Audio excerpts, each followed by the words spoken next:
Hi there! I'm going to try something new today. I'm walking my dog.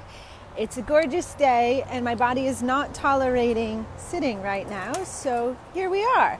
I'm going to talk about an important and sometimes heated topic: social media and growing your business. I'll tell you a little bit about my social media story, because you might be saying, she's always on social media. Do it if that's the case, how it's going to be counterproductive in the end. So, my social media story started with Facebook emerging and a lot of my friends joining Facebook, and I did, but a few years later, and I was never on there. I rarely posted, just very celebratory stuff like my engagement and wedding and things like that, because I was nervous that people would judge me. I had all kinds of thoughts about it. And my husband actually is still not on social media at all. And eventually I got more and more comfortable with it. And Instagram started years ago. And I was hesitant to join Instagram as well. But one day someone posted a yoga picture on Instagram. And as you know, I love yoga and I love the beach and I love art. I am a bit of an artist, even though I can't draw and I can't sing. And my husband and I take a lot of walks on the beach or on hikes, and sometimes we stop and do a yoga practice and stretch. And one day, he took a picture of me in the silhouette in the sun on the beach, and you couldn't see me. It wasn't like from afar, it was just a shadow, so no one could tell it was me. And I started posting those type pictures where I felt like almost no one knew it was me, but it was me practicing yoga in scenery and on the beach. This is in the very, very early days of Instagram, with a quote. And that started my Instagram following, because there's a lot of people that really desire to do a lot of the fancy poses, which I could do at the time, for better or worse. And there was a lot of yoga challenges blossoming at the time. And so I was actually asked to participate in one of the first yoga teacher challenges, so I did, and my following started to grow. And I did that for a number of years until I got pregnant, and it started to feel unhealthy for my body to do these yoga poses out in nature. I felt like I needed to support my body and my growing baby, and plus I was just very nauseous for a time. So I actually took a break from Instagram completely for a couple of years. And during this time, I didn't even have my business. I was just doing because I loved the art, and it was a connection between my husband and I. It was something we enjoyed, and it was fun.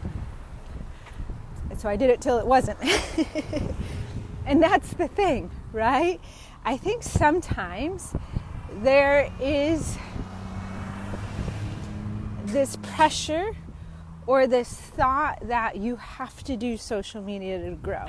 But I know someone that's running a $27 million business right now, and she started on her own by herself, and I think she has a Facebook presence now, but in the time of her growing, didn't really have a Facebook presence, and she is still not on Instagram. So there's many, many ways to grow your business, and it can include social media, but it doesn't have to.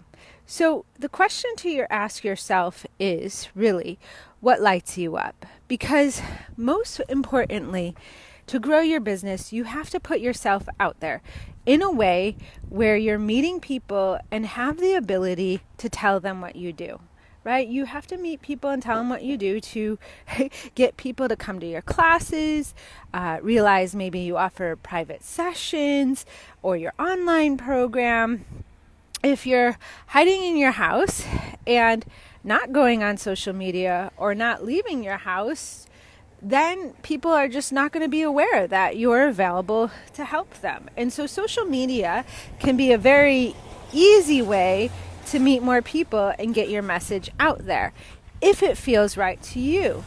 Otherwise, it's going to feel forced. And the thing is, people pick up on authenticity, I think that's the word, and quality. And they can tell if there's a mismatch or not, something's not in alignment or not authentic. Or like for me, when I rejoined Instagram, I was in a time of hustle and scarcity and rushing and a lot of doubt and skepticism with myself.